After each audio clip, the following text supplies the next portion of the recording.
everyone, welcome back to yet another interview as part of our Independent Thinking Online Book Festival in partnership with Sue Atkins Book Club.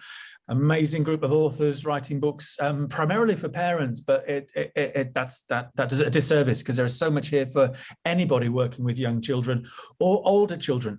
And this book, I've covered all sorts of books over the last little while, but this book I had to stop reading, because otherwise I wouldn't get a chance to read all the other books that are coming through. At Independent Thinking, we're passionate about helping children find their voices, about social justice, about an education system that gets young people able to say, I don't like the way the world is and I want to do something about it. We talk about resilience. So yeah, we need to help children be resilient, but not just to put up with stuff, to actually go out and change things. That's fundamentally, I talk about education, you know, the job of education is to make the world better. That's what it's about. You cannot keep it the same. There are a lot of people who want to keep it the same. You have to put a lot of effort in to maintain the status quo. It takes a lot of, you have to change a lot of things to make sure nothing ever changes. But suddenly I came across this book, and from around the world, we have little stories of children and young people who are saying, I don't like that. I want to do something about it. I'm not happy with how things are. I'm going to change things. It's so inspiring. And I put out a tweet yesterday on the @ITL Worldwide Twitter account saying every school, if you are serious about having children find a voice and make changes in the world, you should have at least 3 copies of this. So I am very, as you can tell, very excited. The book is called You Can Change the World. Everyday teen heroes making a difference everywhere. And I'm delighted to welcome Margaret Rooke, the author, all the way from Ireland. She looks like she's in a cell somewhere, but it's fine. It's okay. She'll be released soon. Margaret, welcome. Thank you for writing this book. Tell us a little bit about yourself, some of your other books, how you came to be writing this book, how you write a book such as that. Yeah, so thanks so much for having me. Just delighted to be here. I'm sort of known as the author of books on dyslexia. So this is the one I'm best known for. Dyslexia is my superpower most of the time. And I think what I want to do with my books is to change people's perception of of groups, really. And I wanted, with that book, I wanted to change a perception that dyslexia was this terrible, problematic thing, which for a lot of people it is. But there is another side. There's a side about it giving positive attributes to a lot of children, young people and adults that they may not know about, but there are there. And I was talking to my publisher, and at the time, we both had teenage children, and we were talking about how much information, how much there was in the newspapers all the time about the difficulties that teenagers faced. And I thought, you know, we need to do a book about this. There was a lot of information out as well from experts, academics, saying, and as parents often know, that teenagers are more influenced by their friends than they are by their parents or their teachers. And we thought, you know, that influence can be a good thing. If that influence is from positive people who are making real changes in their own lives or in the community around them, or even in the world around them, you know, that influence can be amazing. It can help teenagers who maybe feel a bit stuck, a bit depressed, or just not sure which path to take in their lives. It can make them think, oh, you know, if they can do that, I can do that. So that was the reasoning behind the book. And then I set about interviewing teenagers all over the world. Well, I mean, that's a whole logistical thing in itself. We'll have a look at that in a minute. I hadn't put 2 and 2 together with the Dyslexia is My Superpower book, which I have with my own dyslexic daughter. So that book was useful, and we touched on dyslexia with some of the authors yesterday. This idea about spinning it, turning it into. And one of our associates has dyslexia, and she has this Dyslexia is My Superpower on her sort of on her email. You know, if any mistakes, so what, this is my superpower, get over yourself sort of thing. So thank you for that. And I mentioned that book to a head teacher only yesterday, and she said, my staff are scared of that book. Oh, really? Yeah, I thought it was interesting, this idea that actually you can take this sort of deficit and turn it on its head and turn it into something that is still a challenge, which is what I like the little subtitle, most of the time, I think. Absolutely. So I haven't put two and two together. So thank you for both books. Well, that challenge has to be there, really, because for a lot of children, young people, adults, dyslexia has been a huge trauma in their lives and is still so difficult. And in fact, if you don't mind me picking up someone else's book, there's a book from the States called The Dyslexic Advantage. And as a parent, that changed my life as a daughter of someone with dyslexia, because it made me think, my daughter is actually not me. She's different from me. She has academic struggles I never had, but she has amazing skills I don't have. Mm-hmm. And that's played out into her adult life, so that's another book to take a look out for. Okay, all right, we'll check that one out. Well, this idea of sort of turning things around and taking a label and making it a strength, I mean, that comes across in the book. I made a note of it. There's a guy with ADHD says he just span it around as abundantly different and happily divine, which is great. And somebody else talks about, you call us the snowflake generation. I'm going to own that. And yeah, we are, because everyone is different, and we stick together and we come together, and that makes us strong. So owning the label, owning the issue, owning the disadvantage, or whatever it might be, that comes across really strongly. And so in both books. So I think that's a powerful message. I only got as far as page 15 with that one. So thank you for that. So the book is, well, if you can just describe this book and then just tell us a little bit about how you managed to bring all these stories together. So so the book is it's a compilation really of teenager stories. So they're all very different. So there's the story of Lucy, who started a petition. She petitioned Tesco to stop selling eggs from caged hens. She did this writing letters for many years and got nowhere, and sort of her letters were put to the bottom of a pile. And then she set up an online petition, and it went viral. And not only Tesco, but loads of other supermarkets said, okay, we're going to stop selling eggs from caged hens. We know this isn't what people want. So that was one astonishing story. And that's sort of interrupt you. That's Lucy from Sheffield, and she was 14 when she was having a meeting with the head of agriculture of Tesco's. And this idea that at that age, using the technology, you can have that sort of influence and impact. And I like the fact you mentioned their name, you mentioned where they're from. So they're ordinary people. It's not super special people. They're people like you, 14-year-old from Sheffield, you're a 14-year-old from Bolton. You can do this. You have that sort of power as well. And just one other thing, I'm interrupting you again because it's a thing of mine. Not interrupting, all the rest of it. The World Economic Forum, they looked at the list of trending, in their word, trending skills. What do we need? So this was in 2018, going into 2022. So prior to the pandemic, but still relevant. What are the skills that we need going forward and need more of? And they have leadership and social influence as high in their top 10. And when I'm working with teachers talking about that, leadership, we all know about leadership, but social influence is a new one. And the power that young people have, like Greta Thunberg, or who's in the introduction there, but any child with access to technology has the potential to be a social influencer, not an influencer in a YouTube way, although they can do that as well, but can make that sort of difference. That social influence is high on the list and needs to be nurtured and cherished and supported. So that's what this girl was doing. She became a social influencer at the age of 14, having meetings with the head of agriculture at Tesco's.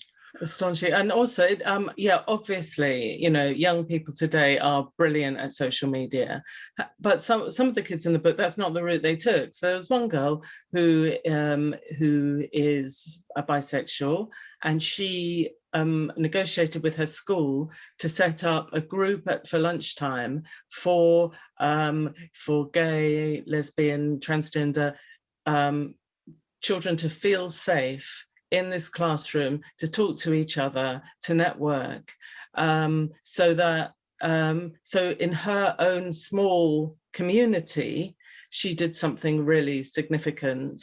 So it doesn't, although there are lots of examples that involve social media, including teens who have found ways of using social media for the positive rather than for the negative. You know, they're challenging some of the ways social media is used that hurt people. You know, there are much smaller things that teens can do as well. Yeah, it's the social influence. It's created. Is that Neve from Liverpool, the one you were referring to? No, actually, it's she touches on sexuality as well, doesn't she? She does, yeah. No, there's a few teens in the book. Yeah, there's a boy from America who goes to school in full makeup every day. That's his challenge, to say, I'm me. And, you know, I'm me, accept me. And they, in fact, in his part of the States, they did. Yeah.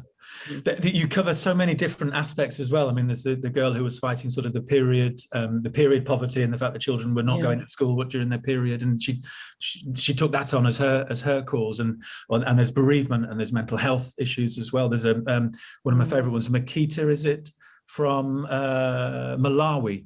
Yes. Who, you know, she said, when I lost my mother, I became this fighter in me came out, and she's fighting for her bit as well. So it's not about influencing the world generally, but just being inspiring and trying to take adversity and use it as a way to help her change her life and make sure that adversity isn't passed on to her children. There's so many stories. Can you where to start? You've also got the lady who went went from Syria into Birmingham. So you've got the story of the of migrants, if you like, of people of forced displacement.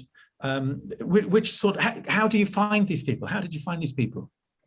I found these people through social media. Some of the time, I just put a call out. Does which teens inspire you, sort of thing. And I looked online. I looked through people. I approached organizations, organizations across the world. There's one girl in South Africa who I got from a women's organization, who her group of friends were feeling really intimidated walking to school, and she set up safe places for them. But there's also lots of boys in the book as well. Sorry, I keep talking about the girls. I don't know why, but you know, there's some amazing boys. There was one again in the States who, on a school trip, he went to a homeless shelter, and he was told that the homeless didn't have the right clothes to wear for job interviews. And he had never used a sewing machine in his life, but he set up an organization to they got clothes from big multinational companies. Actually, he persuaded them to give them the clothes they no longer needed, and he made them up to date and fashionable and gave them to homeless people. And you know, just amazing. And I think, you know, some people have said to me, oh, I wish there were more people like Greta Thunberg in the book, you know, but actually I think it's the everyday nature of some of these teens. And something else that happened at the same time as I was researching the book was the Royal Society of the Arts was doing some research into teenagers. And they found that adults mostly they gave adults who they studied a list of adjectives to describe teenagers and said, which ones do you think apply to teenagers? And the ones that, I wonder if I can find that whole list, the ones that they came up with most of all were lazy, antisocial, I can't remember the other one. There were three. We get the idea, definitely. You get the idea. Where that's going, yeah. And they, you know, if that is how we see teenagers, honestly, how are they going to see themselves? There were, in the same study, 84% of teens said they wanted to help others. So the adults were asked, why do teenagers want to volunteer? This is really interesting. The adults said it's to help them with their UCAS forms and job interviews. And the teenagers answering the same question said, we want to help others. So they haven't got our cynicism yet, you know. They do feel they can make a change, and helping others, of course, it has an effect on us too. It makes us feel better about ourselves. Absolutely. So let's give them a break, you know. There's so much that we see about teenagers on on, say, the television news, it's about knife crime, it's about it's about negative things. And then all of a sudden the A-level results come out and it's people with shiny hair throwing their letters in their hair saying, oh, is that, that's the bit of positivity, you know. But what about all the other amazing things that teenagers do? Let's change how we see them, because it's going on. And if we just change the discussion a bit, we'll change our own ideas, you know. I love that. I love that. So getting the teachers, getting the adults, getting the parents to read this book as well and see what children are capable of, so we can just stop squashing them down and labeling them.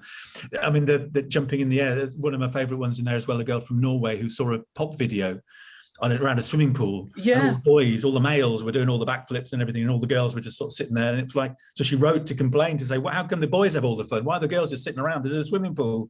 And they actually then ultimately changed this sort of pop video for some top pop group in Norway. Isn't that amazing? Yeah. It is a power that they have if we support them in it, or just get out of their way a lot of the time.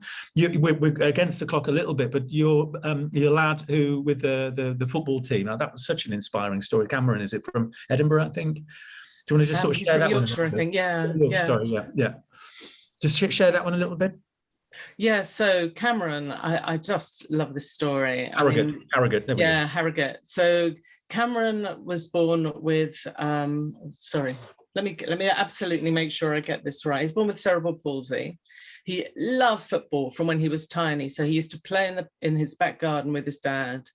When he went to school, he loved football, but because he didn't move as well as some of the other kids, he was never chosen for the teams. Then he was chosen for a team, but he was always on the subs bench and he was never chosen. And he thought, this is a waste of my time. It's a waste of my parents' time bringing me along. So what I'm going to do is set up my own team. So he set up this team called Adversity United, which is for all children with disabilities.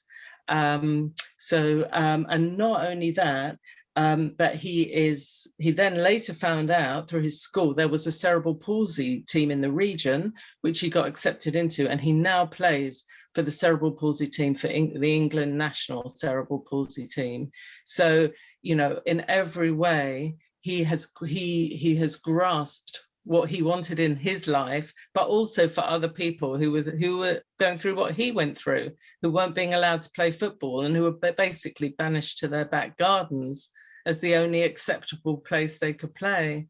So I think he's amazing. Just that story alone, it just sort of blew me away. Not only playing then in the cerebral palsy England team, but then creating this Adversity United, and just the name itself. I mean, the Damned United was all about Derby or Forest, I can't remember, but the Adversity United, doing something in order that other people didn't suffer the way that he suffered. It's just so this wanting to give and to share and to take your experiences to make the world better. Like exactly. I said right at the very beginning, that went quickly. Your book, I think, is available. We've done a deal with the Roving Bookshop. There are people who sort of turn your school hall into this amazing bookshop, and they've created an online book festival bookshop for us. The links are on the website. But also, how can people get hold of you, Margaret? How are you on social media?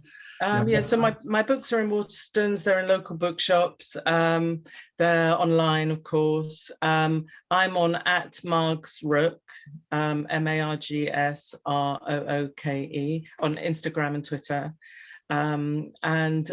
Always pleased to hear from people. And of course, since I've written this, I get amazing stories from people.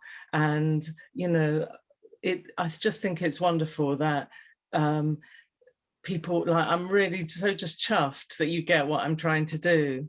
And, you know, let's change the conversation. You know, people see, a friend of mine said her friend was walking past a park with her toddlers and said, oh, we won't go in that park. There's teenagers in there. What? Of course, not her teenagers when they grow up, someone else's teenagers.